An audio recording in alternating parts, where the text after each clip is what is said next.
আমি আপনাদের সামনে সংক্ষিপ্তভাবে এই ইসরা আর মেরাজের আলোচনা তুলে ধরার জন্য চেষ্টা করব।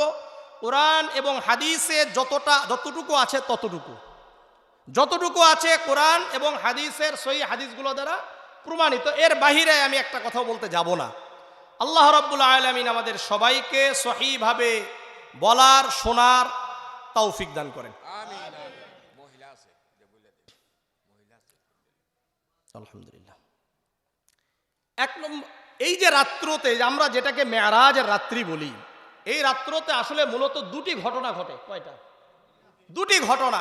একটা হলো ইসরা আর একটা হলো মেরাজ।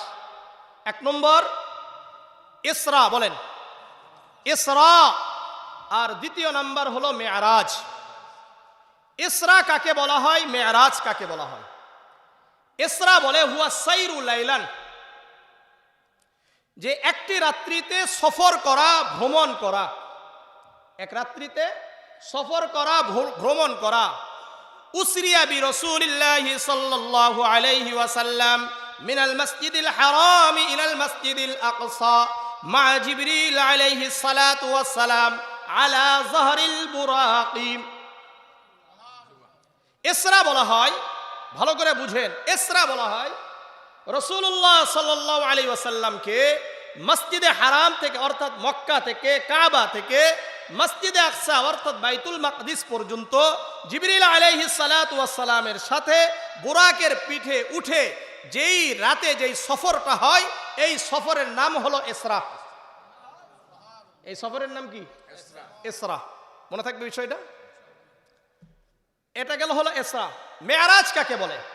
ওয়া ইসআদুন নবী সাল্লাল্লাহু আলাইহি ওয়াসাল্লাম মিনাল মাসজিদিল আকসা আও মিনাল মাকদিস মিন বাইতুল মাকদিস ইলা সামাওয়াতিস সাবঈ ওয়া মা ফাওকাস সাবঈ ইলা সিদরাতিল মুনতাহা মা জিবরিল আলাইহিস সালাতু ওয়াস সালাম। মেরাজ বলা হয় মসজিদে আকসা বাইতুল মাকদিস থেকে সাত আসমান সিদরাতুল মুনতাহা পর্যন্ত হযরত জিবরিল আলাইহিস সালাতু ওয়াস সালামের সঙ্গে যেই সফরটা করেন, যেই ভ্রমণ করেন, এরও উপরে যেটা চলে যান পরবর্তীতে জিবরিল আলাইহিস সালাতু ওয়াস সালাম ছাড়া, এর নাম হলো মেরাজ। তাহলে ইসরা আর মেরাজের পার্থক্য বুঝেছেন? বলেন মসজিদে হারাম থেকে মসজিদে আকসা, বলেন মসজিদে আকসা পর্যন্ত, আকসা মানে বাইতুল মাকদিস, জেরুজালেমে যেটা আছে, যেটা নিয়ে বর্তমান কি হচ্ছে, ফিলিস্তিনে যুদ্ধ হচ্ছে, এই যে মসজিদে আকসা, এই যে বাইতুল মাকদিস, এই পর্যন্ত যেই সফর রাত্রিকালীন বুরাকের পিঠের উপরে জিবরিল আলাইহিস সালাতু ওয়াস সালামের সাথে ছিলেন, এর নাম হলো ইসরা। আর বাইতুল মাকদিস থেকে সাত আসমানকে ভেদ করে আরো উপরে চলে যাওয়া, এর নাম হলো মেরাজ। আল ইসরা সাবিতুন বিল কুরআনিল কারীম। ইসরাটা প্রমাণিত কোরআনে কারীম থেকে স্পষ্টভাবে। সূরা বনী ইসরাঈলের প্রথম আয়াত আল্লাহ বলেন, সুবহানাল্লাযী আসরা বিআবদিহি লাইলাম মিনাল মাসজিদিল হারাম ইলাল মাসজিদিল আকসাল্লাযী বারাকনা হাওলাহু লিনুরিয়াহু মিন আয়াতিনা। সুবহানাল্লাযী আসরা, ওই মহিমান্বিত আল্লাহর তাসবিহাত বর্ণনা করছি, প্রশংসা বর্ণনা করছি, যিনি তার বান্দা মুহাম্মদ সাল্লাল্লাহু আলাইহি ওয়াসাল্লামকে মসজিদে হারাম থেকে মসজিদে আকসা পর্যন্ত একটি রাত্রিতে ভ্রমণ করিয়েছিলেন। এর নাম কি? ইসরা। বারাকনা হাওলাহু, আমি আল্লাহ যেই এলাকাটাকে বরকত দ্বারা পরিপূর্ণ করেছিলাম, লিনুরিয়াহু মিন আয়াতিনা, যাতে করে আমি আমার বান্দা মুহাম্মাদুর রাসূলুল্লাহ সাল্লাল্লাহু আলাইহি ওয়াসাল্লামকে আমার নিদর্শন সমূহ দেখাতে পারি। এটা হলো ইসরা। এটা গেল কি? ইসরা। এরপরে হলো মেরাজ। মেরাজ এটা হাদিস দ্বারা প্রমাণিত।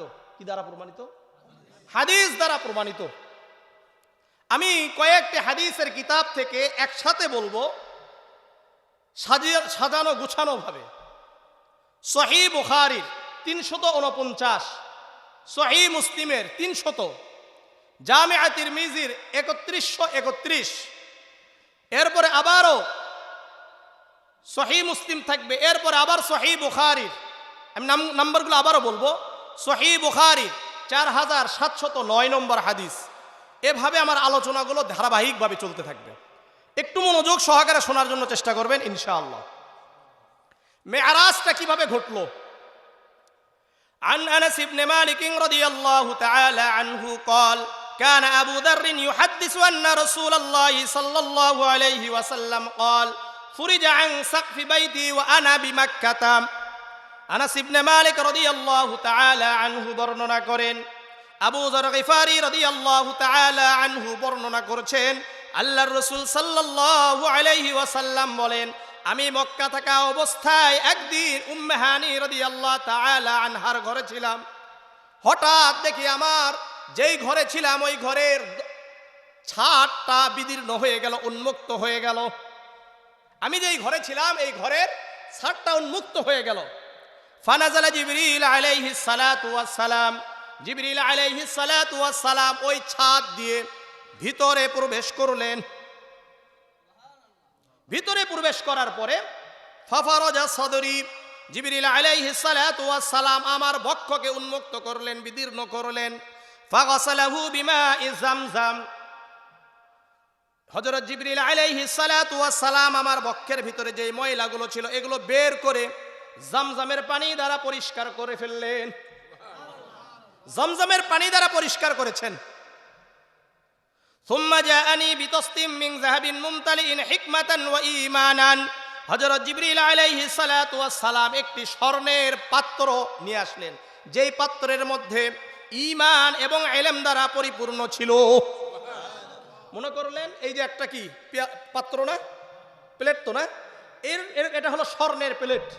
এই স্বর্ণের প্লেটের মধ্যে ঈমান এবং ইলম, পুরা দুনিয়ার যত ইলম আছে, হিকমত রয়েছে, সকল ইলমকে আল্লাহ রাব্বুল আলামিন হযরত জিবরিল আলাইহিস সালাতু ওয়াস সালামের মাধ্যমে রাসূলুল্লাহর কাছে নিয়ে আসলেন।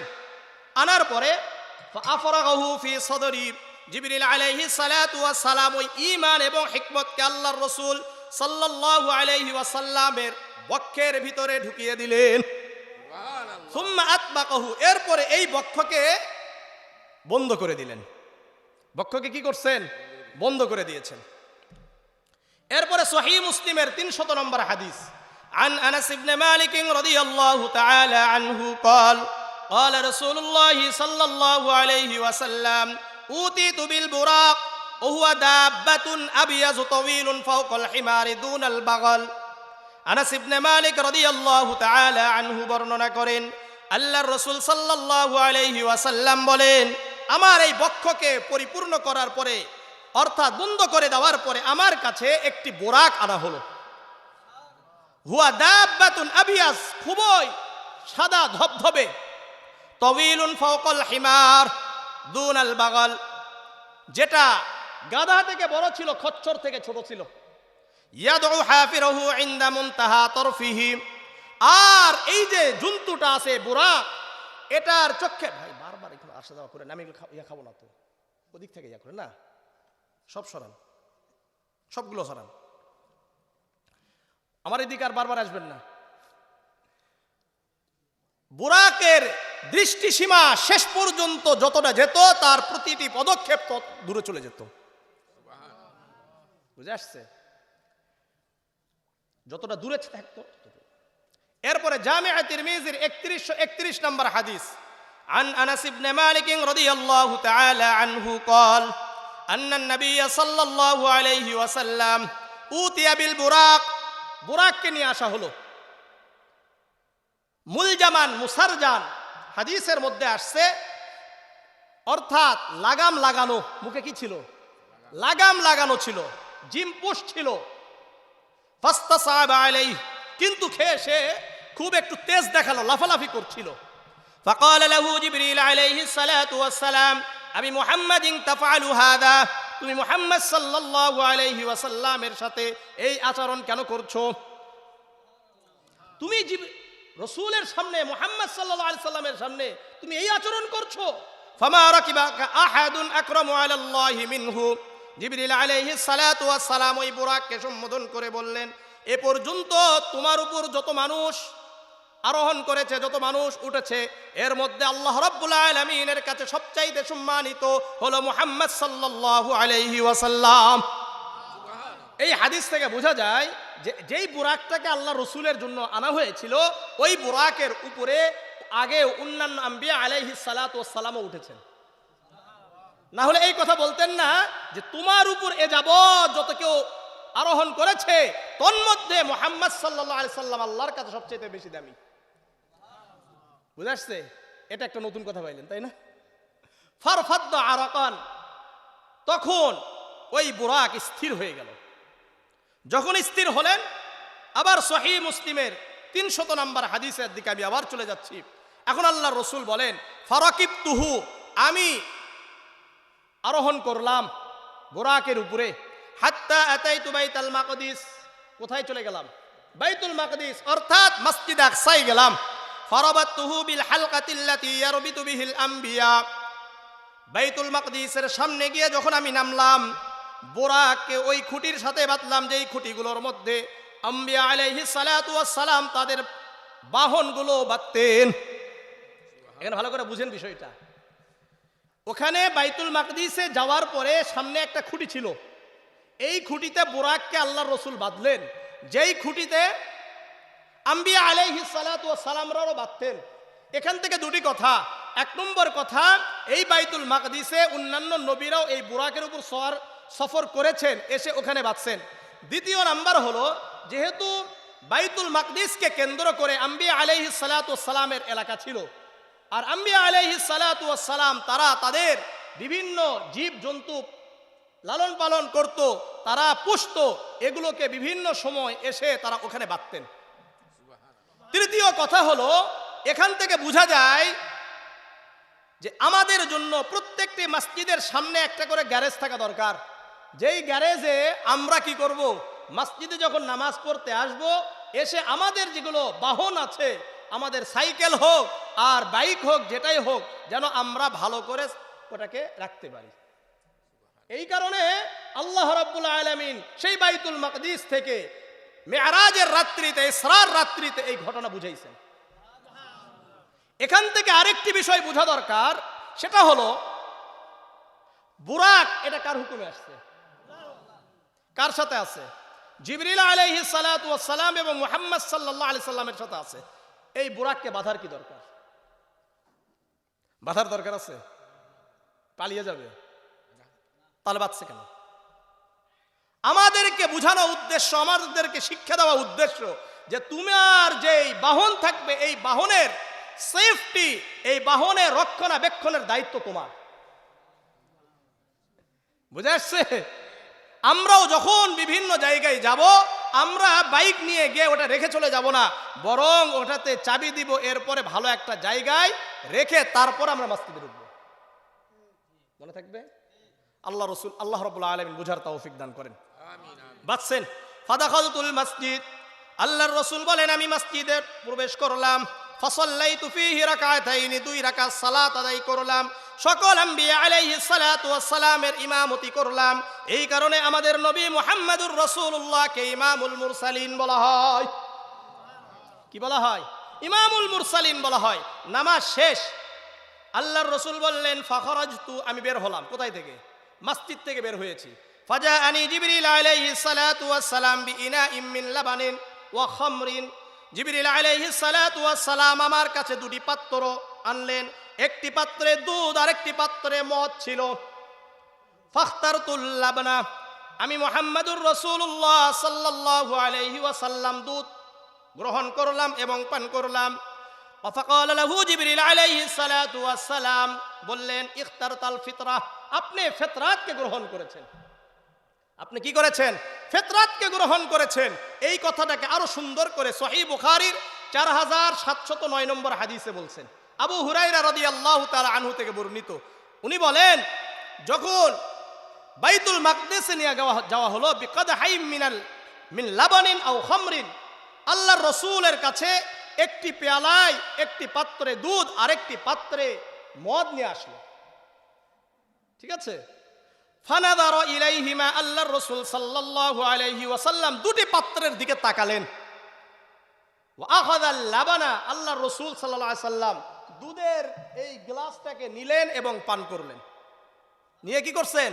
পান করলেন। তখন জিবরিল আলাইহিস সালাতু ওয়াস সালাম বললেন, আলহামদুলিল্লাহিল্লাযী হাদাকা লিল ফিতরাহ, ওই আল্লাহর প্রশংসা যে আল্লাহ আপনাকে সঠিক রাস্তা দেখিয়েছেন।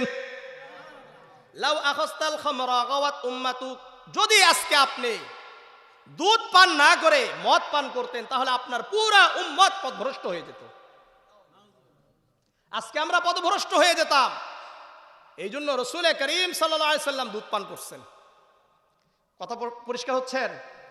আমি যতটুকু কোরআন মানে একবারে সহিহ হাদিসগুলো যেগুলোতে কেউ প্রশ্ন করতে পারবে না সেই কথাগুলো আপনাদের সামনে তুলে ধরার জন্য চেষ্টা করছি।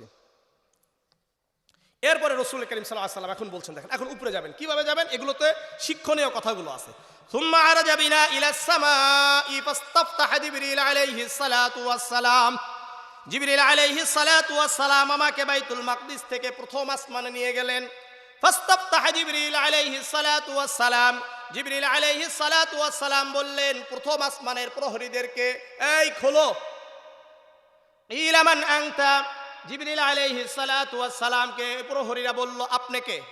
ক্বালা জিবরিল, জিবরিল আলাইহিস সালাতু ওয়াস সালাম বললেন আমি জিবরিল।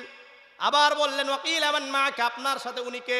ক্বালা মুহাম্মদ, জিবরিল আলাইহিস সালাতু ওয়াস সালামকে জিজ্ঞাসা করলেন আপনার সাথে উনি কে? জিবরিল আলাইহিস সালাতু ওয়াস সালাম বললেন উনি মুহাম্মদ। আবার জিজ্ঞাসা করলেন, ভালো করে বুঝেন, ইলা ওয়াকাদ বুইসা ইলাইহি, তাকে কি এখানে আনতে বলা হয়েছে?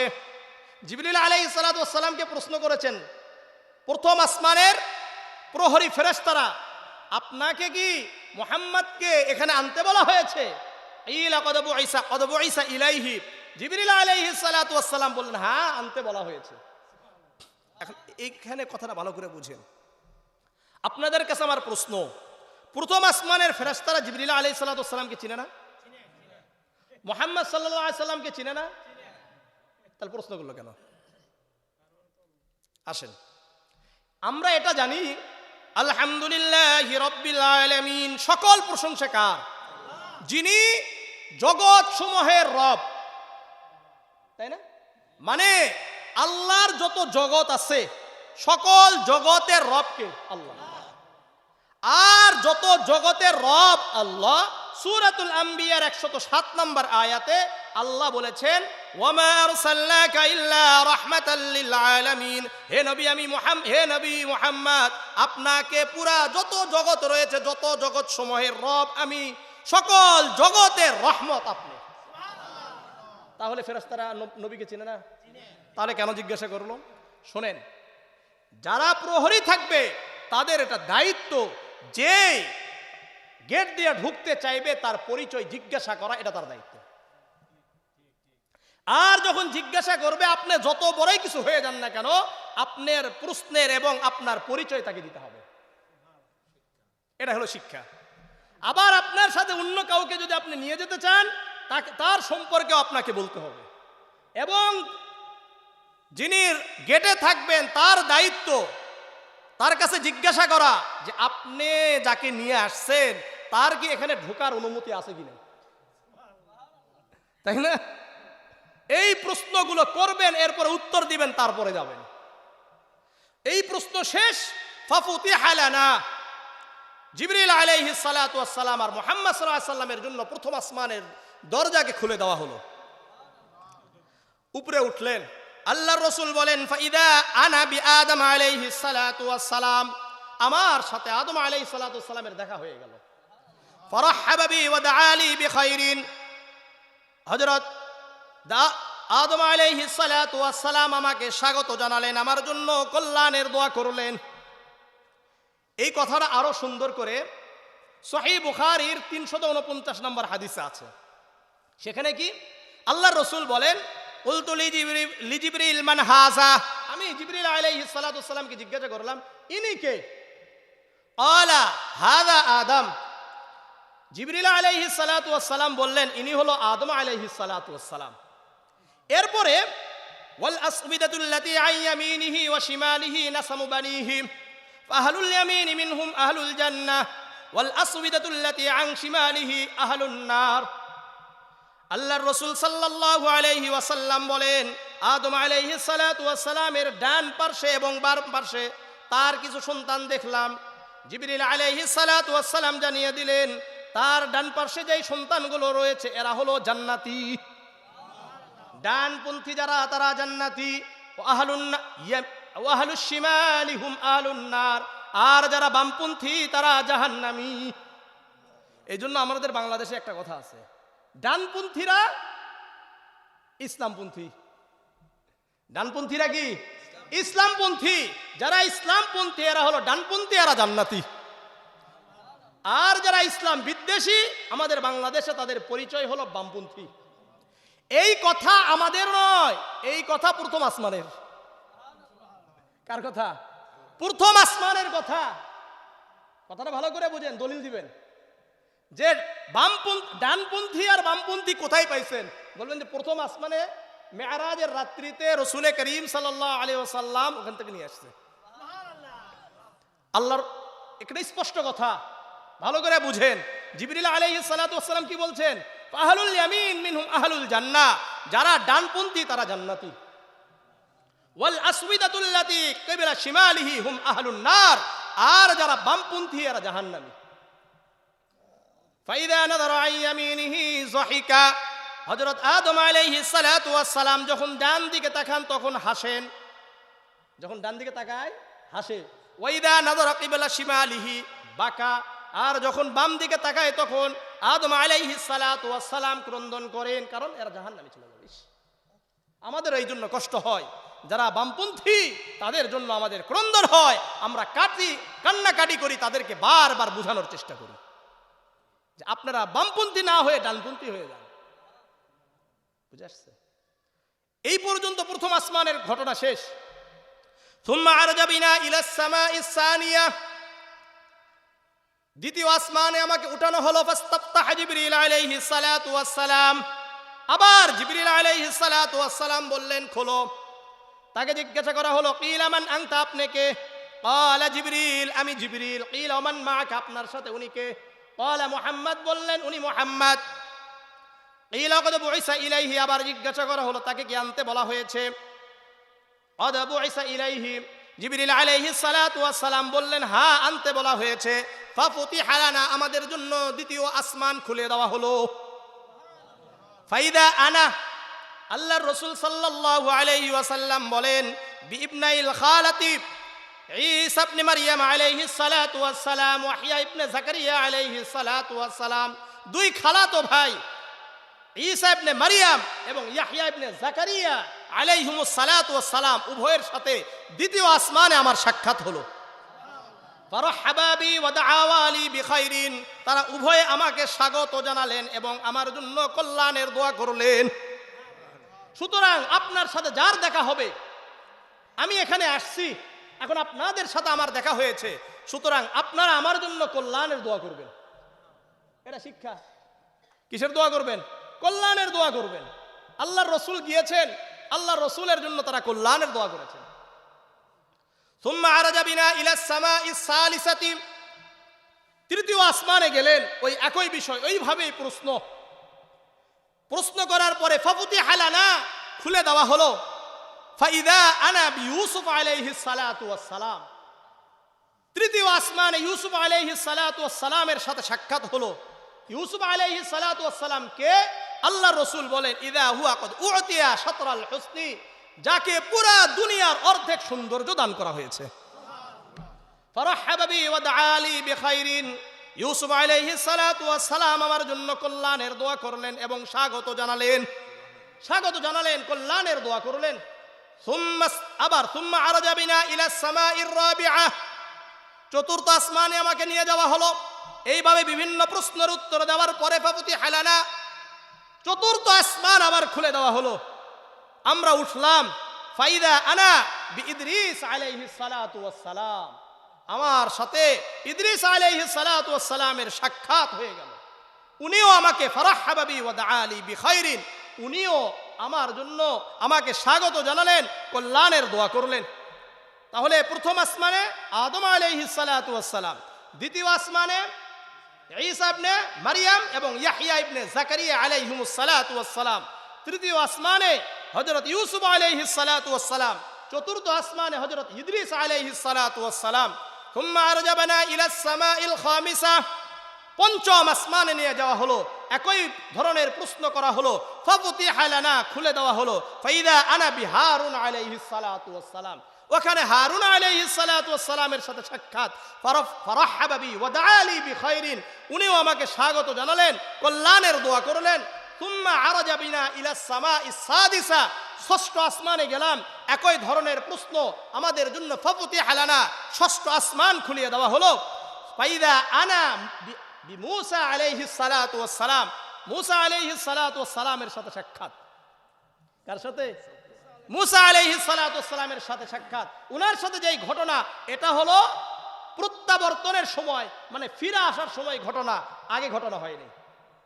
সুম্মা আরজা বিনা ইলাস সামাইস সাবিআ, এরপরে আমাকে জিবরিল আলাইহিস সালাতু ওয়াস সালাম সপ্তম আসমানে নিয়ে গেলেন। যাওয়ার পরে ফাফুতিহা লানা, আমাদের জন্য সপ্তম আসমান খুলে দেওয়া হলো। ফাইদা বিআনা ইব্রাহিম আলাইহিস সালাতু ওয়াস সালাম মুসনিদান যাহরাহু ইলাল বাইতিল মামুর ওয়া ইযা হুয়া ইয়াদখুলুহু কুল্লা ইয়াউমিন ৭০,০০০ মালাকিন সুম্মা লা ইয়াউদুনা ইলাইহিম। সপ্তম আসমানে যখন গেলাম, হযরত ইব্রাহিম আলাইহিস সালাতু ওয়াস সালামকে দেখতে পাইলাম।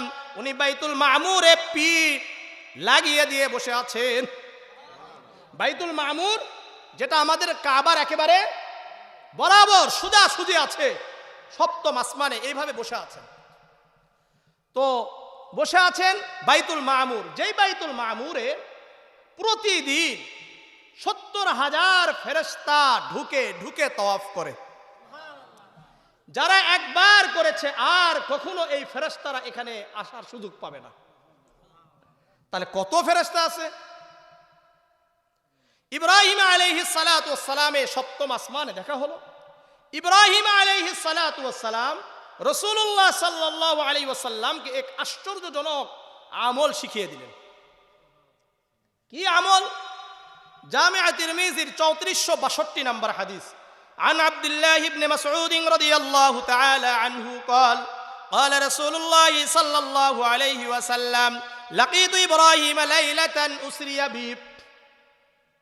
আব্দুল্লাহ ইবনে মাসউদ রাদিয়াল্লাহু তাআলা আনহু বর্ণনা করেন, আল্লাহর রাসূল সাল্লাল্লাহু আলাইহি ওয়াসাল্লাম বলেন, মেরাজের রাত্রিতে সপ্তম আসমানে বাইতুল মামুরের কাছে ইব্রাহিম আলাইহিস সালাতু ওয়াস সালামের সাথে আমার যখন সাক্ষাৎ হয়ে গেল, উনি বললেন, ইয়া মুহাম্মদ আকরি উম্মাতাকা মিন্নিস সালাম, হে মুহাম্মদ, আমার পক্ষ থেকে আপনার উম্মতকে সালাম পৌঁছায়া দেন।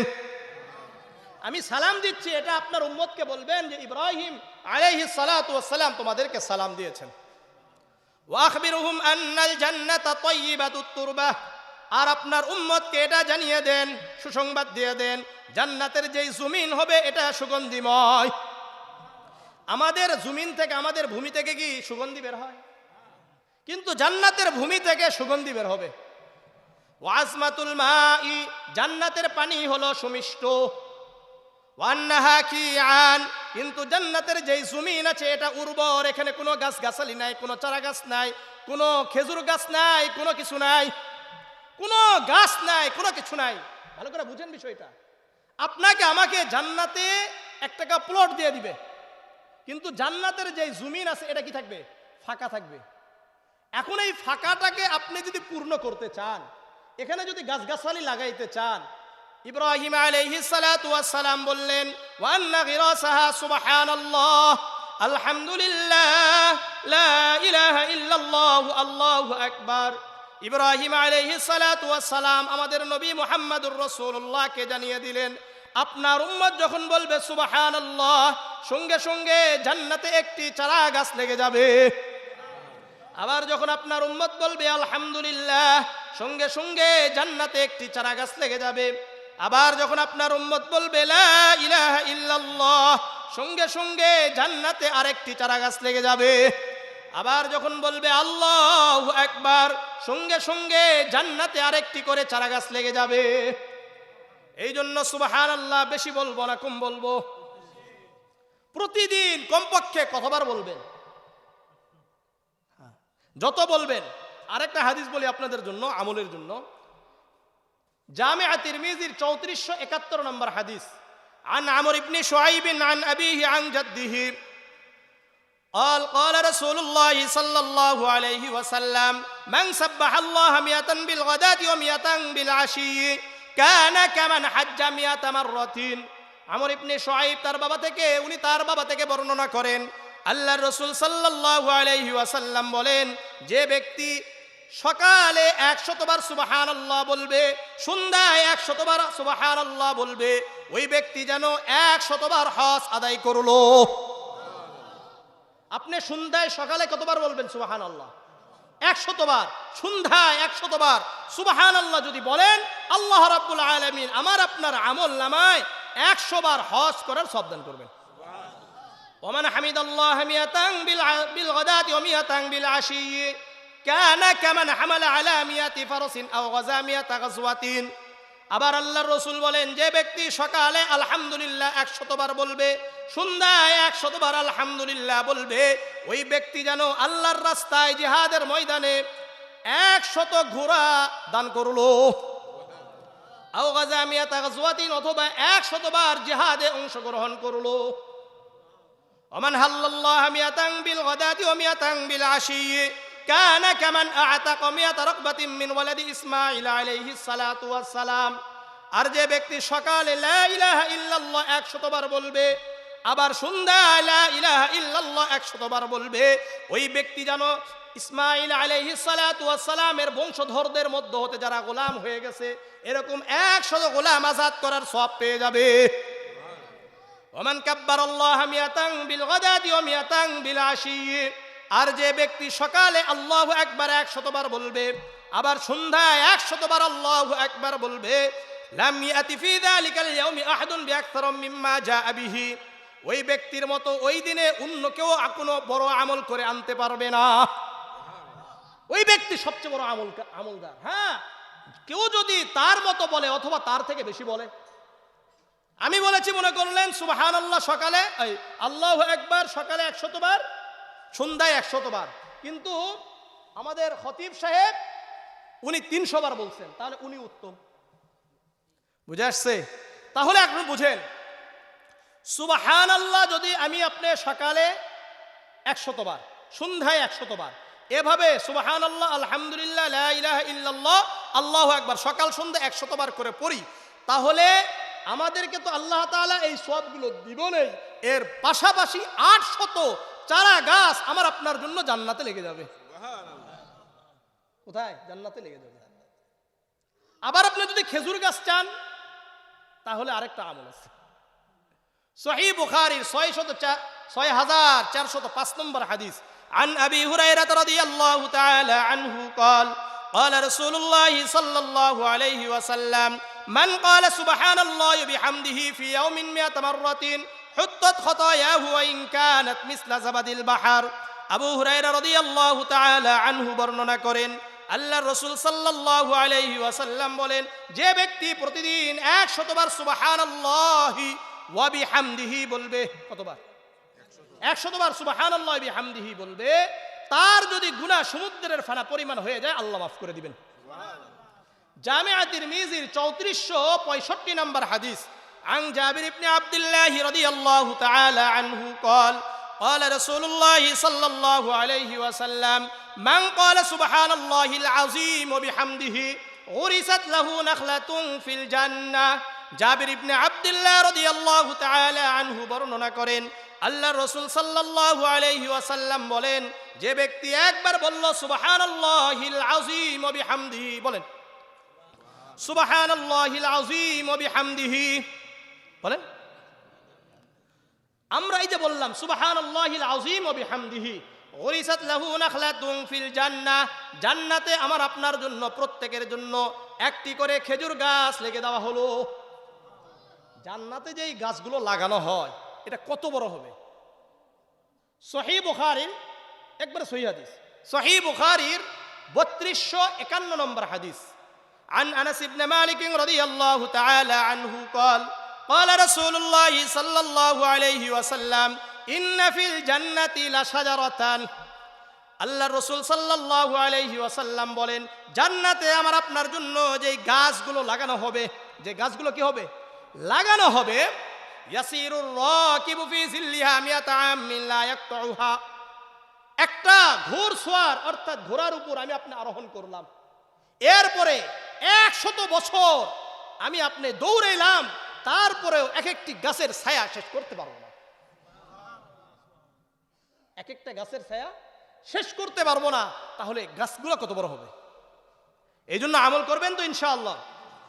তাহলে আমরা কিন্তু এই মেরাজের রাত্রিতে 1 নম্বর একটা আমল পেয়ে গেলাম, সেটা হলো সপ্তম আসমানে বাইতুল মামুরের কাছে হযরত ইব্রাহিম আলাইহিস সালাতু ওয়াস সালামের কাছ থেকে একটা আমল পাইলাম যে সুবহানাল্লাহ বললে একটা চারা গাছ লাগবে জান্নাতে, আলহামদুলিল্লাহ বললে আরেকটা চারা গাছ লাগবে, লা ইলাহা ইল্লাল্লাহ বললে আরেকটা চারা গাছ লাগবে, আল্লাহু আকবার বললে আরেকটা চারা গাছ লাগবে।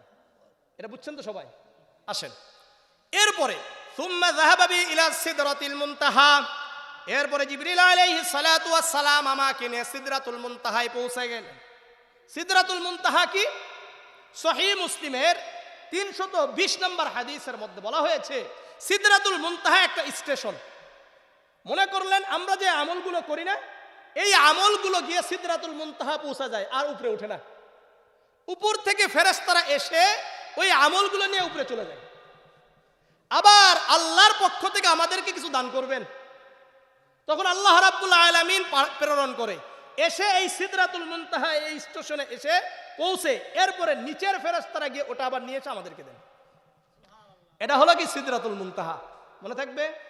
এই সিদরাতুল মুনতাহার উপরে আল্লাহ রসুল কত উপরে গেছেন, এগুলো যেহেতু আমরা একবার স্পষ্ট হাদিস থেকে বুঝি না, এখানে ইখতিলাফ করেন, এই জন্য আমি ওদিকে যাচ্ছি না। এরপর আল্লাহ রাব্বুল আলামিনের সাথে রাসূলুল্লাহ সাল্লাল্লাহু আলাইহি ওয়াসাল্লামের কথোপকথন হয়। আল্লাহর রাসূল বলেন সহিহ মুসলিমের 300 নম্বর হাদিস, যেটা এখানে বলছেন আওহাল্লাহু ইলাইয়া মা আওহা, আল্লাহ রাব্বুল আলামিন যতটা চাইলেন আমার উপর ওহী করলেন। ফাফারাজা আলাইয়া 50 সালাতান ফি কুল্লি ইয়াউমিন ওয়া লাইলাতিন, আল্লাহ রাব্বুল আলামিন আমার উপর 50 ওয়াক্ত নামাজকে ফরজ করে দিলেন। কত ওয়াক্ত নামাজ? 50 ওয়াক্ত নামাজকে ফরজ করলেন।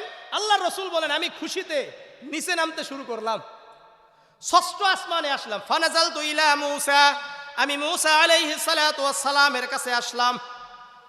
মূসা আলাইহিস সালাতু ওয়াস সালাম বললেন ফাফারাজ রাব্বুকা আলা উম্মাতিকা, হে মুহাম্মদ আপনার উম্মতের উপরে আল্লাহ রাব্বুল আলামিন আপনার রব কি ফরজ করলেন?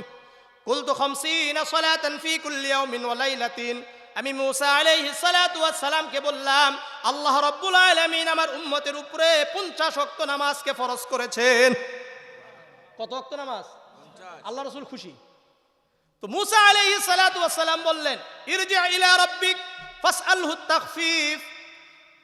মূসা আলাইহিস সালাতু ওয়াস সালাম বললেন হে মুহাম্মদ আপনি আপনার রবের কাছে আবার ফিরে যান, আর আপনার রবকে বলেন আল্লাহ আমার উম্মতের উপর আপনি সহজ করেন। কি করেন? সহজ করেন। কেন? ফাইন্না উম্মাতাকা লা ইউতিকুনা যালিকা, কেননা আপনার উম্মত এই 50 ওয়াক্ত নামাজ আদায় করতে পারবে না। 50 ওয়াক্ত নামাজ আপনার উম্মত আদায় করতে পারবে না। কেন? ফাইন্নী ক্বাদ বালাউতু বানি ইসরাঈল, কেন আমি বনি ইসরাঈলের সাথে ছিলাম, তো বনি ইসরাঈলকে দেখেছি তারা আমল করতে পারে নাই, তারা অনেক শক্তিশালী ছিল, এরপরেও আমল করে নাই। আপনার উম্মত তো দুর্বল হবে, এত আমল করবে কিভাবে? ফারাজাতু ইলা মূসা ইলা রাব্বি, আল্লাহর রাসূল বলেন আমি আল্লাহর কাছে গেলাম। কোথায় গেছে? আবার আল্লাহর কাছে গেছে।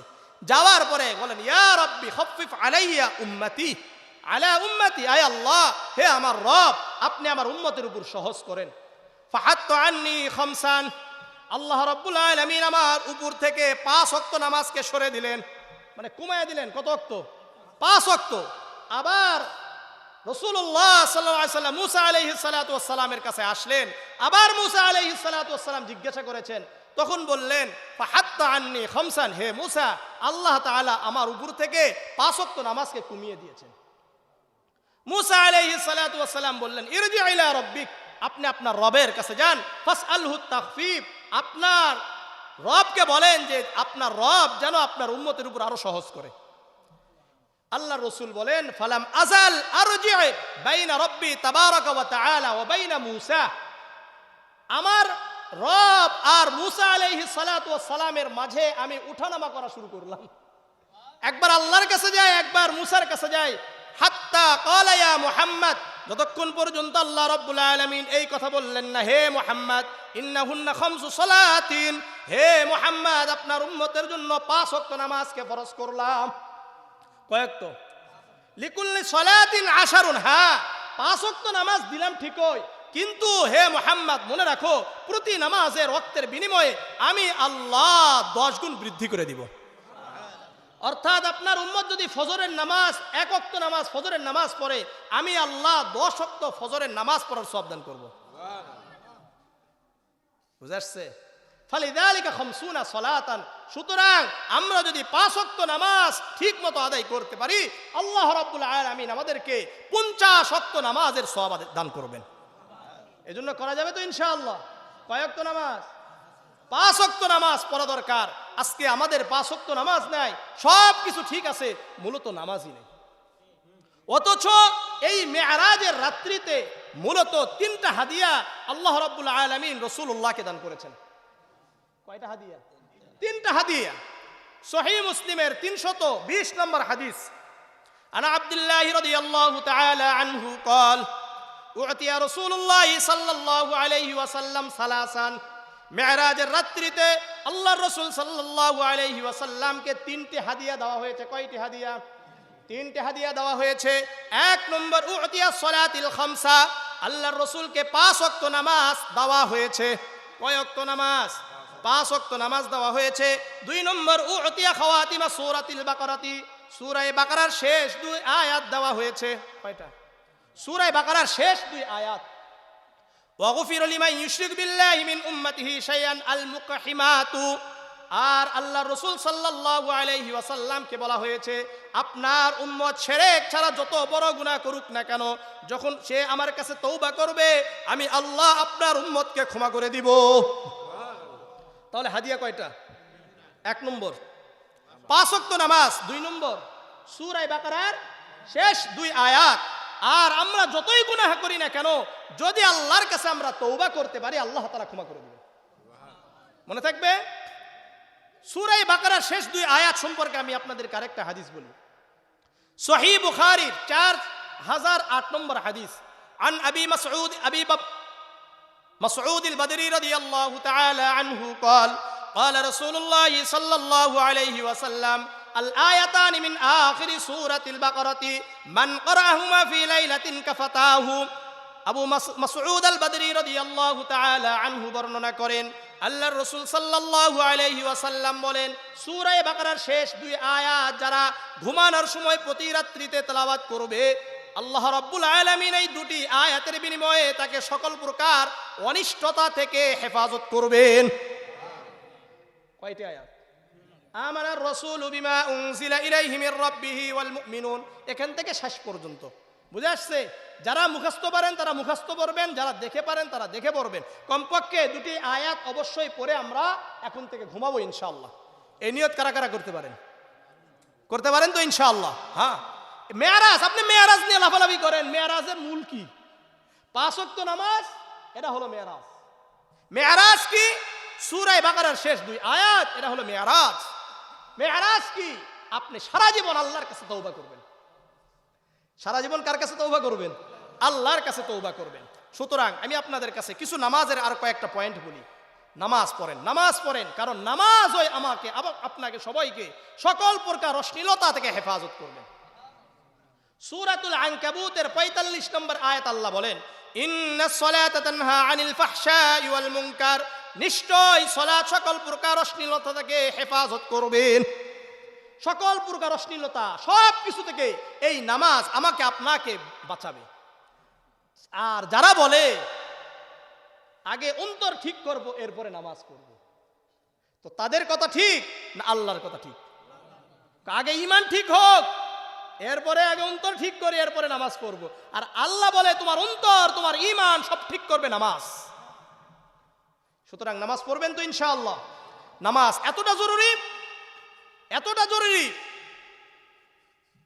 সুনানে ইবনে মাজার 2698 নম্বর হাদিস, عن علي بن أبي طالب رضي الله تعالى عنه قال كان آخر كلام النبي صلى الله عليه وسلم الصلاة وما ملكت أيمانكم علي بن أبي طالب رضي الله تعالى عنه বর্ণনা করেন উনি বলেন আল্লাহর রাসূলের শেষ কথা ছিল as-সালাত নামাজ পড়ো নামাজ পড়ো নামাজের হেফাজত করো ওমা মালাকাত আইমানুকুম তোমাদের অধীনস্থদের সাথে ভালো আচরণ করো সুতরাং আমাদেরকে 5 ওয়াক্ত নামাজ পড়তে হবে আল্লাহর রাসূলের শেষ কথা ছিল শুধু কি তাই রাসূল করিম সাল্লাল্লাহু আলাইহি ওয়াসাল্লামের চোখের শীতলতা নামাজের মধ্যে ছিল সুনানে নাসাইর 3939 কত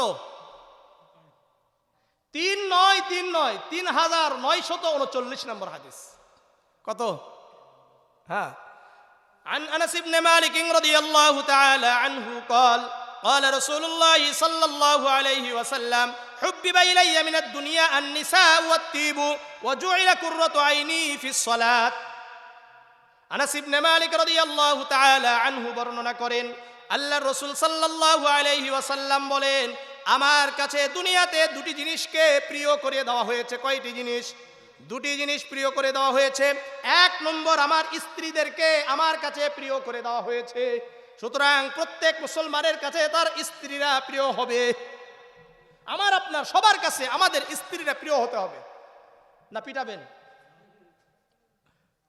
আর দুই নম্বর ওয়াত্তিবু সুগন্ধিকে প্রিয় করে দেওয়া হয়েছে ওয়াজুইলা কুররাতু আইনি ফিস সালাত নামাজের মধ্যে আমার চোখের শীতলতা রাখা হয়েছে নামাজ পড়বেন আল্লাহ রাসূলের শীতলতা নামাজের মধ্যে কিসের মধ্যে বলেন নামাজের মধ্যে আজকে আমার আপনার নামাজ নেই শুধু কি তাই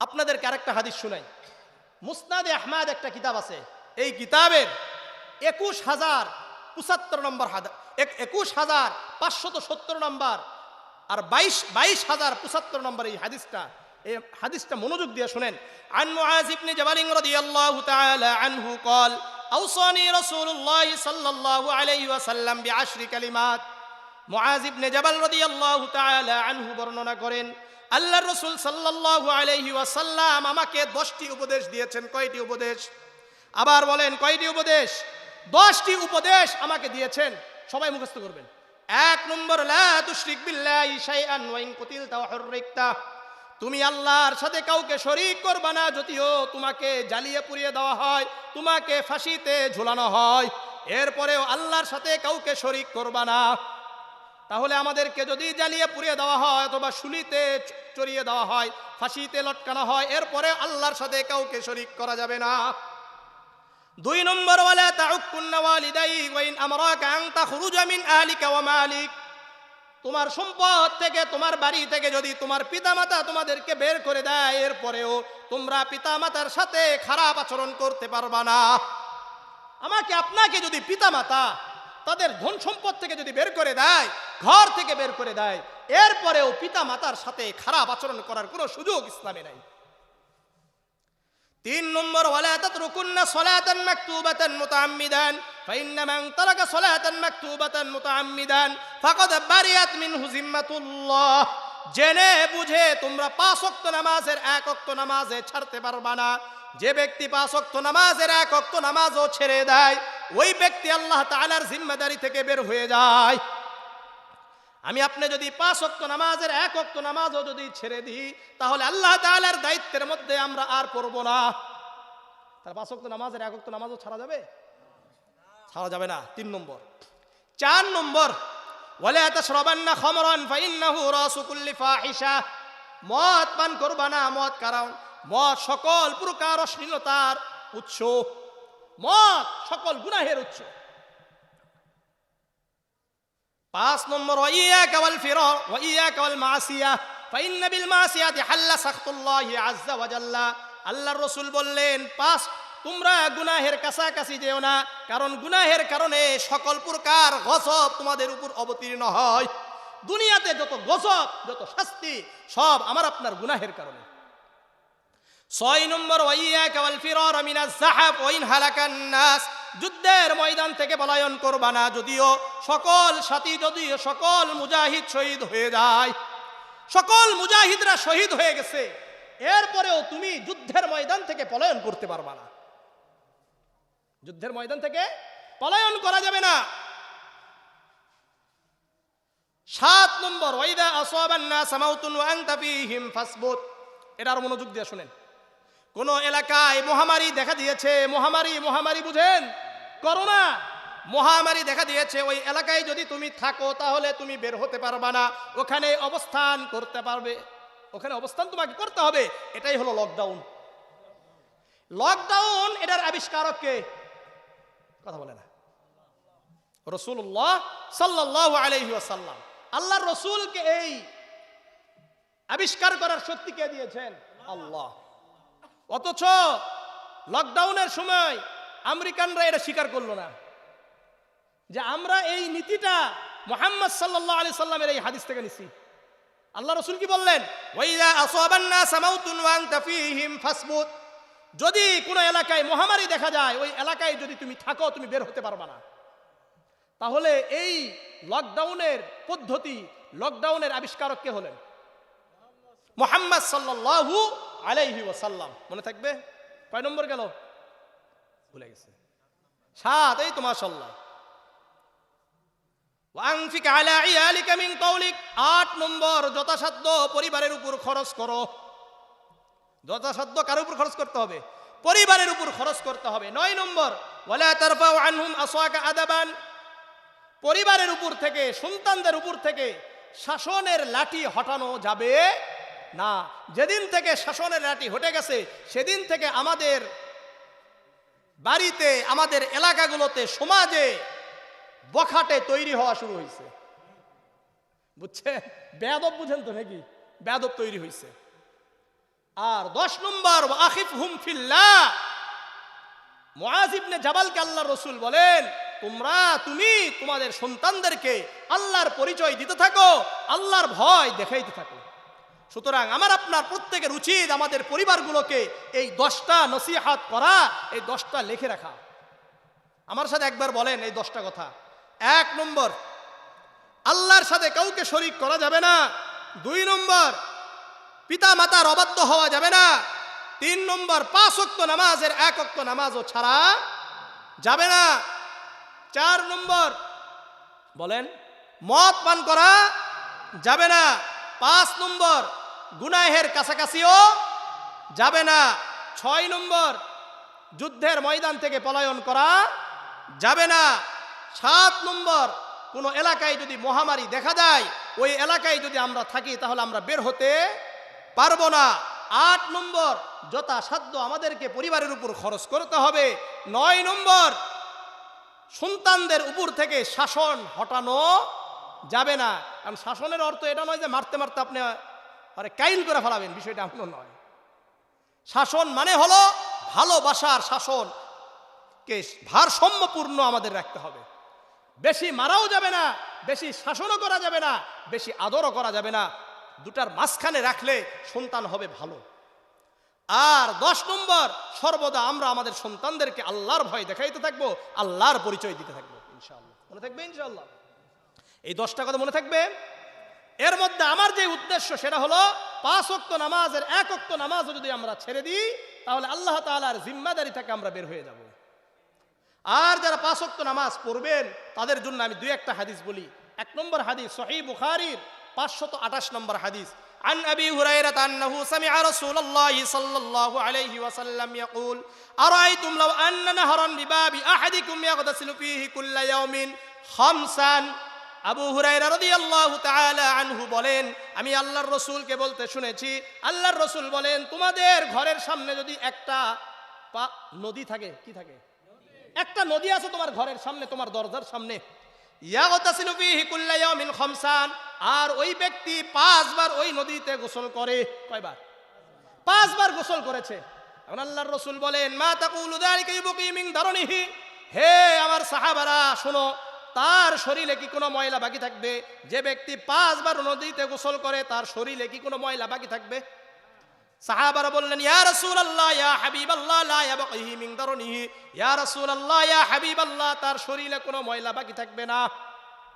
এখন আল্লাহর রাসূল বললেন, ফাযালিকা মিসলু সলাতিল 5 ইয়ামহুল্লাহু বিহাল খাতায়া। 5 ওয়াক্ত নামাজের উদাহরণ ওই নদীতে 5 বার গোসল করার মতো। যে ব্যক্তি 5 বার গোসল করার কারণে তার শরীরে কোনো ময়লা বাকি নাই, ঠিক তেমনি ভাবে যদি কোনো ব্যক্তি 5 ওয়াক্ত নামাজ পড়ে তার শরীরে কোনো গুনাহ বাকি থাকবে না। তাহলে 5 ওয়াক্ত নামাজ পড়া দরকার, করবেন তো ইনশাআল্লাহ? আল্লাহ আমাদেরকে কবুল করেন, আল্লাহ আমাদেরকে কবুল করেন। বিশেষ করে ফজরের নামাজ পড়বো না, ফজরের নামাজ পড়বেন, ফজরের নামাজ পড়বেন। শোনেন, আজকে আমরা ফজরের নামাজ পড়ি না। ফজরের নামাজ আর এশার নামাজ কতটা গুরুত্বপূর্ণ। সহিহ মুসলিমের 1377 নম্বর হাদিস। কত নম্বর বললাম? حدثنا عبد الرحمن بن أبي عمرة رضي الله تعالى عنه قال دخل عثمان بن عفان دخل المسجد بعد صلاة المغرب فقعد وحده। আব্দুর রহমান ইবনে আমারা উনি বলেন, আমি দেখলাম উসমান ইবনে আফফান রাদিয়াল্লাহু তাআলা আনহু মাগরিবের নামাজের পরে মসজিদে প্রবেশ করলেন। ফাকাআদা ওয়াহদা, একাই বসে আছেন। ফাকাআদতু ইলাইহি, আমি গিয়ে উসমান ইবনে আফফানের কাছে বসলাম। উনি বললেন, ইয়া ইবনা আখি, হে ভাতিজা শোনো, সামিআতু রাসূলুল্লাহি সাল্লাল্লাহু আলাইহি ওয়াসাল্লাম ইয়াকুল মান সাল্লাল ইশা ফি জামাআতিন ফাকান্নামা কামা নিসফাল লাইল। হে ভাতিজা শোনো, আমি আল্লাহর রাসূলকে বলতে শুনেছি, যে ব্যক্তি এশার নামাজ জামাতের সাথে আদায় করলো ওই ব্যক্তি যেন অর্ধরাত্রি ইবাদতে কাটিয়ে দিল। আপনি কোনো আমলই করেন না, শুধুমাত্র এশার নামাজটা জামাতে পড়ছেন, তাহলে অর্ধরাত্রি ইবাদতের সওয়াব আমি পেয়ে যাব। ওয়ামান সাল্লা সুবহা ফি জামাআতিন ফাকান্নামা সাল্লাল লাইলা কুল্লাহু। আর যে ব্যক্তি ফজরের নামাজ জামাতের সাথে আদায় করলো ওই ব্যক্তি যেন সারা রাত ইবাদতে কাটিয়ে দিল। তাহলে ফজর নামাজ পড়বেন। যে ব্যক্তি দৈনন্দিন সবসময় মসজিদে যায়, আল্লাহর রাসূল বলেন তাদেরকে তোমরা ঈমানদার বলে সাক্ষ্য দিও। সুনান ইবনে মাজার 802 নম্বর হাদিস। عن أبي سعيد الخدري رضي الله تعالى عنه قال قال رسول الله صلى الله عليه وسلم إذا رأيتم الرجل المساء يعتاد المساجد। আল্লাহর রাসূল বলেন, তোমরা যেই ব্যক্তিকে 5 ওয়াক্ত নামাজে মসজিদে যেতে দেখবা, কয় ওয়াক্ত নামাজে? 5 ওয়াক্ত নামাজে মসজিদে যেতে দেখবা, ফাশহাদু লাহু বিল ঈমান, ওই ব্যক্তির ব্যাপারে তোমরা ঈমানদার বলে সাক্ষ্য প্রদান করবে। সুতরাং যারা মসজিদে 5 ওয়াক্ত যাবেন তাদেরকে ঈমানদার বলে সাক্ষ্য দেওয়ার কথা কে বলেছেন? আল্লাহর রাসূল বলেছেন। সুতরাং যে ব্যক্তি 5 ওয়াক্ত নামাজ পড়বে না তাদেরকে ঈমানদার বলা যাবে না। যাবে? কিন্তু যারা বলে যে ঈমান ঠিক আছে নামাজ না পড়লে, আল্লাহ হেফাজত করেন। তাহলে ঈমানদার হওয়ার জন্য 5 ওয়াক্ত নামাজ মসজিদে যেতে হবে। আর যে ব্যক্তি 5 ওয়াক্ত নামাজ জামাতের সাথে আদায় করলো 40 দিন, আল্লাহ রাব্বুল আলামিন তাকে 2টি পুরস্কার দান করবেন। কয়টি পুরস্কার? জামিআ তিরমিজির 241 নম্বর হাদিস। عن أنس بن مالك رضي الله تعالى عنه قال قال رسول الله صلى الله عليه وسلم من صلى لله 40 في جماعة يدركه التكبيرة الأولى كتبت له براءتان براءة من النار وبراءة من النفاق। আনাস ইবনে মালিক রাদিয়াল্লাহু তাআলা আনহু বর্ণনা করেন, আল্লাহর রাসূল সাল্লাল্লাহু আলাইহি ওয়াসাল্লাম বলেন, যে ব্যক্তি আল্লাহর জন্য 40 দিন জামাতের সাথে তাকবীর উলার সাথে সালাত আদায় করলো, ইমাম বলল আল্লাহু আকবার, আমরাও বললাম আল্লাহু আকবার, কয় দিন? 40 দিন 5 ওয়াক্ত নামাজ জামাতের সাথে আদায় করলাম। আল্লাহর রাসূল বলেন ওই ব্যক্তির জন্য কুতিবাত লাহু বারাআতানি, আল্লাহ রাব্বুল আলামিনের পক্ষ থেকে 2টি পুরস্কার দেওয়া হবে। কয়টি পুরস্কার? কুতিবাত বারাআতুম মিনান নিফাক, 1 নম্বর মুনাফিকের খাতা থেকে নাম কেটে দেওয়া হবে, সে মুনাফিক নয়, এটা স্পষ্ট। 2 নম্বর বারাআতুম মিনান নার, জাহান্নাম থেকে তাকে ছেড়ে দেওয়া হবে, অর্থাৎ ওই ব্যক্তি আর জাহান্নামে যাবে না, ওই ব্যক্তি জান্নাতে চলে যাবে। সুতরাং আমি আপনাদের পায়ে হাত ধরে বলবো, মেরাজের আলোচনা মূলত 5 ওয়াক্ত নামাজ। ঠিক আছে ইনশাআল্লাহ? তাহলে আমি আপনাদের কাছে আবারও বলতে চাই, 7ম আসমানে আমরা কি পেয়েছি? জান্নাতে চারা গাছ লাগানোর আমল। আল্লাহ রাব্বুল আলামিনের পক্ষ থেকে আমরা কয়টা হাদিয়া পেয়েছি? 3টি। 1 নম্বর 5 ওয়াক্ত নামাজ, 2 নম্বর সূরা বাকারার শেষ 2 আয়াত, 3 নম্বর তওবা করা, ইস্তেগফার বেশি বেশি করা। মনে থাকবে ইনশাআল্লাহ? এখন আসেন, আল্লাহ রাসূল সাল্লাল্লাহু আলাইহি সাল্লাম এই মেরাজের রাত্রিতে কিছু জিনিস দর্শন করেছেন, দেখেছেন। কিছু জিনিস দর্শন করেছেন, দেখেছেন। তন্মধ্যে 1 নম্বর আল্লাহ রসুল এই রাত্রিতে জান্নাত এবং জাহান্নাম দেখছেন। কি দেখছেন বলেন? হ্যাঁ, জামিআ তিরমিজি 3147 নম্বর হাদিস, হুযায়ফা রাদিয়াল্লাহু তাআলা আনহু বলেন, উতিয়া রাসূলুল্লাহ সাল্লাল্লাহু আলাইহি ওয়াসাল্লাম বিদাব্বাতিন তাওয়িলাতি তাওয়িলিজ যহরি, আল্লাহর রাসূল সাল্লাল্লাহু আলাইহি ওয়াসাল্লামের কাছে মেরাজের রাত্রিতে একটু দীর্ঘ বিশিষ্ট দীর্ঘ পিঠওয়ালা একটি জন্তু নিয়ে আসা হলো। যেই বুরাকটা নিয়ে আসছে এই বুরাকের পিঠটা একটু কি ছিল? দীর্ঘ ছিল, লম্বা ছিল। বুঝে আসছে? মামদুআতিন, অনেক লম্বা ছিল। ফামা যায়ালা হাত্তা রায়াল জান্নাত ওয়ান নার ওয়াদাল আখিরাতি, আল্লাহর রাসূল সাল্লাল্লাহু আলাইহি ওয়াসাল্লাম এবং জিবরিল আলাইহিস সালাতু ওয়াস সালাম ওই বুরাকের পিঠের উপর ওই সময় পর্যন্ত ছিলেন যতক্ষণ পর্যন্ত তারা উভয় জান্নাত জাহান্নাম এবং আখিরাতের বিভিন্ন ওয়াদা আল্লাহ রাব্বুল আলামিন আমাদের সাথে যা করেছেন এগুলো তারা উভয় দেখেছেন। উভয় দেখেছেন, এটা এক নম্বরে আসলো। তাহলে আমরা বুঝলাম মেরাজের রাত্রিতে আল্লাহ রাসূল জান্নাত দেখেছেন, আল্লাহ রাসূল জাহান্নাম দেখেছেন এবং আখিরাতে আমাদের জন্য যে ওয়াদাগুলো করা হয়েছে এটাও আল্লাহ রাসূল দেখে আসছেন। ঠিক আছে? 2 নম্বর, এই মেরাজের রাত্রিতেই আল্লাহ রাসূল সাল্লাল্লাহু আলাইহি ওয়াসাল্লাম দাজ্জালকে দেখেছে এবং জাহান্নামের প্রহরী মালিককে দেখেছে।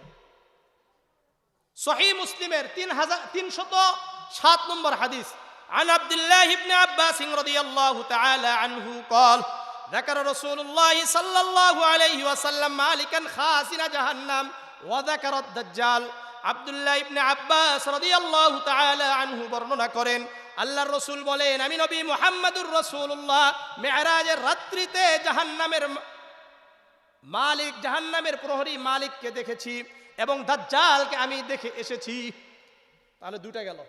3 নম্বর, এই রাত্রিতে রাসূলুল্লাহ সাল্লাল্লাহু আলাইহি ওয়াসাল্লাম গীবত যারা করে তাদের শাস্তি দেখেছেন। আমাদের মধ্যে এরকম অনেক আছে না গীবত করে? গীবত বুঝেন?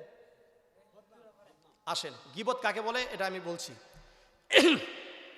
সুনানে আবি দাউদের 4878 নম্বর হাদিস, عن أنس بن مالك رضي الله تعالى عنه قال قال رسول الله صلى الله عليه وسلم لما عرج بي مررت بقوم لهم أظفار من نحاس يخمشون وجوههم وصدورهم। আনাস ইবনে মালিক রাদিয়াল্লাহু তাআলা আনহু বর্ণনা করেন, আল্লাহর রাসূল সাল্লাল্লাহু আলাইহি ওয়াসাল্লাম বলেন, মেরাজের রাত্রিতে যখন আমাকে নিয়ে যাওয়া হলো এমন একটি সম্প্রদায়ের কাছে নিয়ে যাওয়া হলো যেই সম্প্রদায়ের আঙ্গুলের নখগুলো তামার ছিল। কি ছিল? আঙ্গুলের নখগুলো তামার। ইয়াখমিশুনা ওয়ুজুহাহুম ওয়া সুদুরাহুম, ওই তামার নখগুলো দ্বারা তাদের চেহারা এবং তাদের বক্ষকে বিদীর্ণ করে ফেলছিল। বুঝেন, এই আঙ্গুলের নখগুলো তামার ছিল, এগুলো দিয়ে এগুলো আশ্রাত ছিল এবং বুকটাকে আশ্রাত ছিল। এই অবস্থা। ফাকুলতু ইয়া জিবরিল মান হাউলাই, আমি বললাম হে জিবরিল আলাইহিস সালাতু ওয়াস সালাম, এরা কারা? জিবরিল আলাইহিস সালাতু ওয়াস সালাম বললেন, হাউলাইল্লাযীনা ইয়াকুলুনা লুহামান নাস ওয়া ইয়াকুউনা ফি আরাযিহিম। ইয়া মুহাম্মদ, হে মুহাম্মদ, এরা তারাই যারা মানুষের গীবত করে, মানুষের গোশত খায়, মানুষের সম্মান নিয়ে টানা হিচড়া করে, যারা মানুষের গীবত করে। এখন গীবত কি ভালো করে বুঝেন। মানুষ গীবত কি সংক্ষিপ্তভাবে বলছি, গীবতের উপর আমার 1 ঘন্টার একটা আলোচনা আছে। কয় ধরনের গীবত হইতে পারে, কি কি ধরনের গীবত হয়, কিভাবে হয়, হাদিস দ্বারা প্রমাণিত। তো যাই হোক, এখানে কয়েকটা কথা বলি। গীবত কি? সহিহ মুসলিমের 6487 নম্বর হাদিস, عن أبي هريرة رضي الله تعالى عنه قال قال رسول الله صلى الله عليه وسلم أتدرون ما الغيبة। আল্লাহর রাসূল বললেন, হে আমার সাহাবারা, তোমরা কি গীবত সম্পর্কে জানো? গীবত কি? قالوا الله ورسوله أعلم। সাহাবারা বললেন, ইয়া রাসূলুল্লাহ, ইয়া হাবিবাল্লাহ, আল্লাহ এবং আল্লাহর রাসূল ওই ভালো জানেন। গীবতটা কি এটা আল্লাহ এবং আল্লাহর রাসূলই ভালো জানেন। তখন আল্লাহর রাসূল বললেন, যিকরুকা আখাকা বিমা ইয়াকরাহু, তুমি তোমার ভাই সম্পর্কে যা বললা, এই বলার কারণে তোমার ভাই কষ্ট পাইল, এর নাম ওই গীবত। এখন এটা কি বলছে যে পিছনে না সামনে? এটা কিছু বলছে। সুতরাং বুঝা গেল আমার আপনার কথা কর্মের দ্বারা যদি আমার ভাই কষ্ট পায় এর নাম গীবত। এর নাম কি? গীবত। এরপর শুনেন, ইলা ফারাইতা ইন কানা ফি আখি মা আকুলু ইয়া রাসূলুল্লাহ, ইয়া হাবিবাল্লাহ, আমার ভাই সম্পর্কে আমি যা বললাম, যে বদনামগুলো বললাম, এটা যদি আমার ভাইয়ের মধ্যে থাকে, ভালো করে বুঝেন। মনে করলেন খতিব সাহেবের ব্যাপারে বললাম যে খতিব সাহেব ভালো না, তার লেনদেন ভালো না, কথা বুঝেন, লেনদেন ভালো না। এখন আপনি আমারে বলতেছেন যে হুজুর আসলেই কিন্তু খতিব সাহেবের লেনদেন বেশি ভালো না। সাহাবারা বলতেন, ইয়া রাসূলুল্লাহ, যার ব্যাপারে আমি বললাম যে সে খারাপ, আসলেই তার মধ্যে এই খারাপিটা আছে। তখন আল্লাহর রসুল বললেন, এই শোনো, ইন কানা ফি আখি, যদি তুমি যা বললা এটা যদি তোমার ভাইয়ের মধ্যে থাকে, ফাকাদ ইগতাবতাহু, এটাই তো গীবত। ওয়া ইল্লাম ইয়াকুন ফিহি ফাকাদ বাহাত্তাহু, আর তুমি যে বদনামটা করলা, যে খারাপটা বললা তোমার ভাইয়ের ব্যাপারে, এটা যদি তোমার ভাইয়ের মধ্যে না থাকে তাহলে তো তুমি তার উপর অপবাদ দিয়েছো। কি দিয়েছো? অপবাদ দিয়েছো। তাহলে গীবত কি?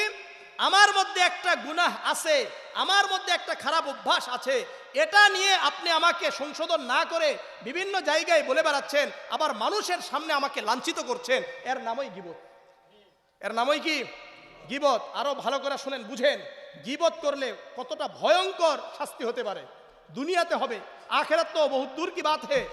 দুনিয়াতে কি হবে সেটা শুনেন। একটা হাদিস শুধু বলি, সুনানে আবি দাউদের 4880 নম্বর হাদিস, عن أبي برزة الأسلمي رضي الله تعالى عنه قال قال رسول الله صلى الله عليه وسلم يا معشر من آمن بلسانه ولم يدخل الإيمان قلبه, হে লোক সকল শোনো, তোমরা যারা মুখে ঈমান এনেছো অথচ এখনো পর্যন্ত তোমাদের অন্তরে ঈমান প্রবেশ করে নাই, লা তাকতাবুল মুসলিমিন, তোমরা মুমিনদের মুসলমানদের গীবত করো না, তাদের দোষ ধরে বেরাও না।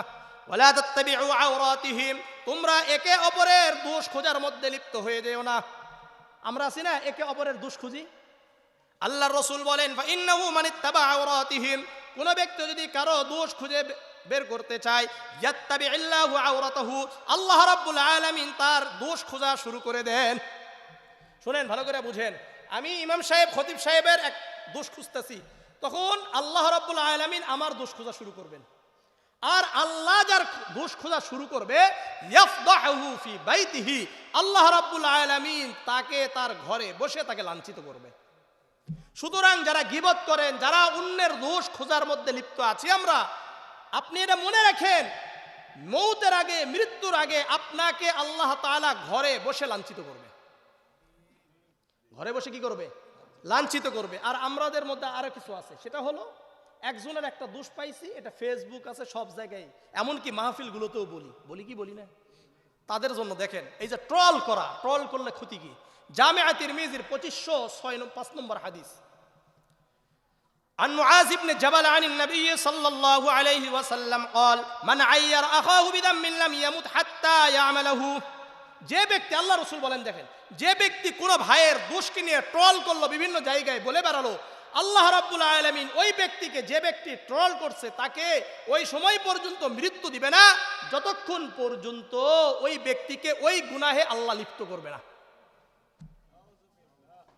মনে করলেন আমি জিনা করেছি, আমি ওয়ালিউল্লাহ শাহ ওয়ালিউল্লাহ কি করেছি? জিনা করেছি, আল্লাহর কাছে তওবা করেছি, কিন্তু আপনি আমাকে নিয়ে ট্রল করলেন, বিভিন্ন জায়গায় বলে বেড়ালেন। মনে রাখেন আল্লাহ তাআলা আপনাকেও এই জিনাতে লিপ্ত করে এরপরে আল্লাহ তাআলা দুনিয়া থেকে নেবেন। তা আজকে থেকে কারা কারা করবেন? গীবত করবেন, মানুষকে নিয়ে ট্রল করবেন, আল্লাহ হেফাজত করেন। আর যারা তো গীবত করবেন তাদের চেহারা কি করতে, তারা নিজেরাই কি করবে? আসর দিয়ে দিয়ে চেহারাটাকে নষ্ট করে দিবে, তার বক্ষকে নষ্ট করে দিবে। আল্লাহ হেফাজত করেন। তাহলে 1 নম্বর দর্শন আল্লাহ রাসূল দেখেছেন জান্নাত জাহান্নাম, 2 নম্বর দেখেছেন দাজ্জালকে এবং জাহান্নামের প্রহরীকে, 3 নম্বর গীবতকারীর শাস্তিকে, 4 নম্বর আমার আপনার মতো আমরা যারা কথা বলি বক্তা কিন্তু আমল নেই, কি আমলহীন বক্তা, আমলহীন ইমাম, আমলহীন আলেম, যারা আমরা, আপনারা না, আমরা যারা আমরা বক্তব্য দিই কিন্তু কি নাই? আমল নাই। আমাদের ব্যাপারে আল্লাহ রাসূল কি দেখে আসছেন? সহিহ আত-তারগীবের 3508, 9, 10, 11 4টা হাদিস। عن أنس بن مالك رضي الله تعالى عنه قال قال رسول الله صلى الله عليه وسلم رأيت ليلة أسري بي رجالا تقرض شفاهم بمقاريز من النار আনাস ইবনে মালিক রাদিয়াল্লাহু তাআলা আনহু বর্ণনা করেন, আল্লাহর রাসূল সাল্লাল্লাহু আলাইহি ওয়াসাল্লাম বলেন, মেরাজের রাত্রিতে যখন আমি ভ্রমণ করছিলাম তখন কিছু মানুষকে দেখলাম তাদের জিহ্বাকে আগুনের কেচি দ্বারা কাটা হচ্ছিল। কি দ্বারা? আগুনের কেচি দ্বারা এই জিহ্বাকে কাটা হচ্ছিল। ফাকুলতু মান হাউলা ইয়া জিবরিল, আমি বললাম হে জিবরিল আলাইহিস সালাতু ওয়াস সালাম, এরা কারা? আল্লাহর রাসূল বললেন, খুতাবা উম্মতিক, আপনার উম্মতের খতিব যারা, আপনার উম্মতের বক্তা যারা, দাঈ যারা, ইয়ামুরুনান নাস বিল বিররি ওয়া ইয়ানসাউনা আনফুসাহুম ওয়া হুম ইয়াতলুনাল কিতাব আফালা ইয়াকিলুন, যারা মানুষদেরকে ভালো কথা বলতো কিন্তু নিজেদের ব্যাপারে এটা ভুলে যেত। মানে মানুষদেরকে বলেছে 5 ওয়াক্ত নামাজ জামাতের সাথে পড়তে হবে, কিন্তু আমি ইমাম সাহেব, আমি হুজুর, আমি বক্তা, আমি মাহফিল করে গিয়ে ঘুমিয়ে থাকলাম, ফজরের নামাজ আমার জামাতের সাথে নেই। কথা বুঝে? আল্লাহ আমাদেরকে হেফাজত করেন। এই হাদিস পড়লে আমার চোখে পানি চলে আসে। এই হাদিস পড়লে মাঝে মাঝে মনে হয় যে এগুলো বক্তাগিরি করা বাদ দেওয়া দরকার। আল্লাহ হেফাজত করেন। আরেক হাদিসের মধ্যে বলেছেন, ওহুম ইয়াকরাউনাল কিতাব, ওহুম ইয়াতলুনাল কিতাব, কোরআন তেলাওয়াত করে, কোরআন বুঝে, লা ইয়ালামুনা বিহি, কিন্তু কোরআনের উপর আমল করে না, ইয়াকুলুনা মা লা ইয়াফআলুন, যা বলে তা আমল করে না। তাদের অবস্থা কি হবে? জিহ্বাগুলো আগুনের কেচি দ্বারা কাটা হবে। সুতরাং আপনারা দোয়া করবেন, আমি যেন, বিশেষ করে আমার কথা বলছি, আমি যেন আমলের সাথে চলতে পারি, আমি যেন আমলের সাথে চলতে পারি। আল্লাহ আমাদেরকে হেফাজত করেন। সকল বক্তা আলেমদেরকে, খতিবদেরকে আল্লাহ তাআলা ঈমানওয়ালা, আমলওয়ালা বানাইয়া দেন। 4 নম্বর গেল না। 5 নম্বর, সুদখোরদের অবস্থা দেখছে। কি খোর? সুদখোর। সুনানে ইবনে মাজার 2273 নম্বর হাদিস, عن أبي هريرة رضي الله تعالى عنه قال قال رسول الله صلى الله عليه وسلم أتيت الليلة على قوم بطونهم كالبيوت। আল্লাহর রাসূল সাল্লাল্লাহু আলাইহি ওয়াসাল্লাম বলেন, মেরাজের রাত্রিতে আমি কিছু মানুষের কাছে গেলাম, বুতুনুহুম কালবুয়ুত, যাদের পেটগুলো বিশাল বিশাল ঘরের মতো। পেটগুলো কিসের মতো? বিশাল বিশাল ঘরের মতো। ফিহাল হায়াত, ওই ঘরগুলোর মধ্যে, ওই পেটগুলোর মধ্যে সাপ। তোরা মিন খারিজি বুতুনিহিম, বাহির থেকে দেখা যাচ্ছিল ওই ঘরের মধ্যে, অর্থাৎ ওই পেটগুলোর মধ্যে সাপগুলো কিলবিল কিলবিল করছিল। ফাকুলতু মান হাউলা ইয়া জিবরিল, আমি বললাম হে জিবরিল আলাইহিস সালাতু ওয়াস সালাম, এরা কারা? জিবরিল আলাইহিস সালাতু ওয়াস সালাম বললেন, হুম আকালাতুর রিবা, এরা হলো সুদখোর। এরা কি বলেন? সুদখোর। সুতরাং সুদ থেকে বাঁচতে হবে। সুদের উপরে 12টা ভয়াবহতা সম্পর্কে আমার একটা আলোচনা আছে কোরআন এবং হাদিসের, একেবারে এই যেভাবে বলছি এইভাবে আলোচনা আছে। কয়টা ভয়াবহতা? 12টা আছে। অধিকার তো যাইতে পারছি না। একটা কথা শুনেন, সুদ সহ কয়েকটা, অর্থাৎ 60টি ধ্বংসকারী, দুনিয়া এবং আখিরাতে 60টি ধ্বংসকারী বিষয় আছে। কয়টা? 60টা। সহিহ বুখারীর 766 নম্বর হাদিস, عن أبي هريرة رضي الله تعالى عنه قال قال رسول الله صلى الله عليه وسلم اجتنبوا السبع الموبقات। আবু হুরায়রা রাদিয়াল্লাহু তাআলা আনহু বর্ণনা করেন, আল্লাহর রাসূল সাল্লাল্লাহু আলাইহি ওয়াসাল্লাম বলেন, তোমরা দুনিয়া এবং আখিরাতে 60টি ধ্বংসকারী বিষয় থেকে তোমরা নিজেদেরকে বিরত রাখো। দুনিয়াও ধ্বংস হয়ে যাবে, আখিরাতেও ধ্বংস করে দিবে। কয়টি বিষয়? 60টি বিষয়। ইলামাহুন্না ইয়া রাসূলুল্লাহ, আল্লাহর রাসূলকে জিজ্ঞাসা করা হলো, ইয়া রাসূলুল্লাহ, ইয়া হাবিবাল্লাহ, ওই ধ্বংসকারী 60টি বিষয় কি কি? আল্লাহর রাসূল বললেন, 1 নম্বর আশিরকু বিল্লাহ, আল্লাহর সাথে যদি শরীক করো তাহলে তোমার দুনিয়াও ধ্বংস, আখিরাতও ধ্বংস হয়ে যাবে। 2 নম্বর ওয়াসসিহরু, জাদু টোনা করা। কি করা? আমাদের এলাকায় আছে কিনা অনেক জায়গায় জাদু টোনা আছে। আল্লাহ আমাদেরকে হেফাজত করেন। যদি সময় পাই হুজুর আসার আগে, তাহলে আমাকে মনে করে দিবেন যে জাদু টোনা থেকে বাঁচার আমল কি। ঠিক আছে? জাদু টোনা করা। 3 নম্বর, 1 নম্বর শিরক করা, 2 নম্বর জাদু টোনা করা, 3 নম্বর ওয়াকাতলুন নাফসিল্লাতী হারামাল্লাহু ইল্লা বিল হক, অন্যায়ভাবে কাউকে হত্যা করা, অন্যায়ভাবে কাউকে হত্যা করা। 4 নম্বর ওয়াকলুর রিবা, সুদ খাওয়া। 5 নম্বর ওয়াকলু মালিল ইয়াতীম, ইয়াতীমের মাল আত্মসাৎ করা। ইয়াতীমের মাল আত্মসাৎ বুঝেন তো নাকি? ভাই মারা গেছে, ভাতিজাদের মাল আত্মসাৎ করা। বাবা মারা গেছে, ছোট ভাইদের মাল আত্মসাৎ করা, বোনদের মাল আত্মসাৎ করা, সম্পদকে আত্মসাৎ করা, এরকম আছে কি নাই? আল্লাহ আমাদেরকে হেফাজত করেন। কয় নম্বর গেল? 5। 6 নম্বর, ওয়াত্তাওয়াল্লি ইয়াউমাজ যাহফি, যুদ্ধের ময়দান থেকে পলায়ন করা, এটা ধ্বংসকারী। আর 7 নম্বর, ওয়াকাযফুল মুহসানাতিল মুমিনাতিল গাফিলাত, সতী সাধবী নারীর উপর জিনার অপবাদ দেওয়া। এই মোট হলো কয়টা? 7টা। 1 নম্বর শিরক, 2 নম্বর জাদুটোনা করা, 3 নম্বর ভুলে গেছে অন্যায়ভাবে হত্যা করা, 4 নম্বর সুদ খাওয়া, 5 নম্বর ইতিমের মাল আত্মসাৎ করা, 6 নম্বর বলেন যুদ্ধের ময়দান থেকে পলায়ন করা, 7 নম্বর সতী সাধবী নারীর উপর অপবাদ দেওয়া। এই মোট কয়টা ধ্বংসকারী? 7টা। এগুলো মনে রাখতে হবে। খালি হাদিস বলে যাবো আপনি শুনবেন, মনে থাকবে না, তাহলে হবে না। মনে রাখতে হবে ইনশাআল্লাহ।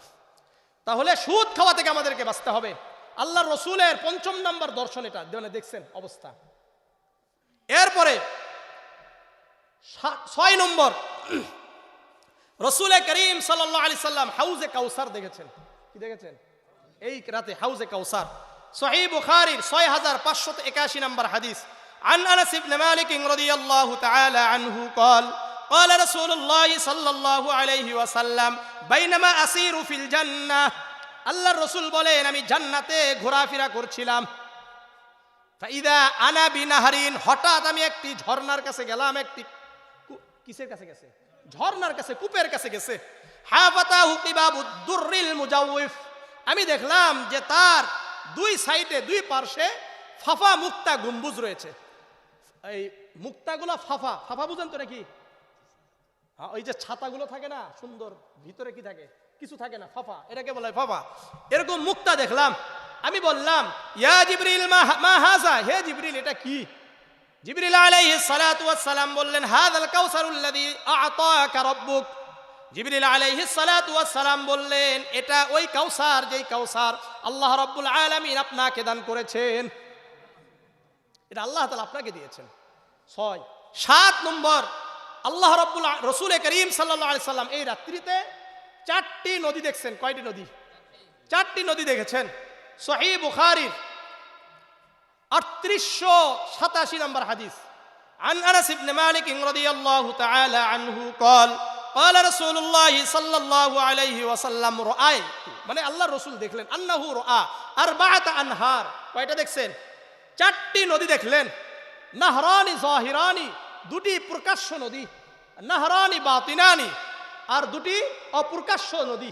নাহরানি বাতিনানি ফিল জান্নাহ, অপ্রকাশ্য নদী যেই 2টা এটা জান্নাতে আছে। নাহরানি জাহিরানি, আর যেটা প্রকাশ্য নদী ফান্নীল ওয়াল ফুরাত, এই 2টা নদীর নাম কি? নীল নদ আর ফুরাত নদী। আল্লাহ রাসূল সাল্লাল্লাহু আলাইহি ওয়াসাল্লাম এই মেরাজের রাত্রিতে দেখেছেন। এই মোট কয়টা? 7টা দর্শন করছেন, 7টা জিনিস। 1 নম্বর আমার সাথে বলেন মেরাজের রাত্রির ঘটনা। 1 নম্বর জান্নাত জাহান্নাম দেখছেন। 2 নম্বর বলতে পার না, দাজ্জালকে দেখেছে আর জাহান্নামের প্রহরী মালিকরে দেখেছে। 3 নম্বর গীবতকারীর শাস্তি দেখেছে। 4 নম্বর আমলবিহীন বক্তার শাস্তি দেখেছে। 5 নম্বর সুদখোরদের শাস্তি দেখেছে।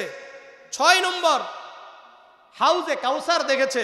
7 নম্বর 4টি নদী দেখেছে, 2টি নদী জান্নাতে আর 2টি নদী দুনিয়াতে। মনে থাকবে? এই হলো মোট 7টি জিনিস দর্শন করেছেন, দেখেছেন। 3টি হাদিয়া নিয়ে আসছেন। 1 নম্বর 5 ওয়াক্ত সালাত নিয়ে আসছেন। 2 নম্বর সূরা বাকারার শেষ 2 আয়াত নিয়ে আসছেন। 3 নম্বর আমরা যত বড়ই গুনাহ করি না কেন, আমরা যদি তাওবা করি, ইস্তেগফার করি, আল্লাহ ক্ষমা করে দিবেন।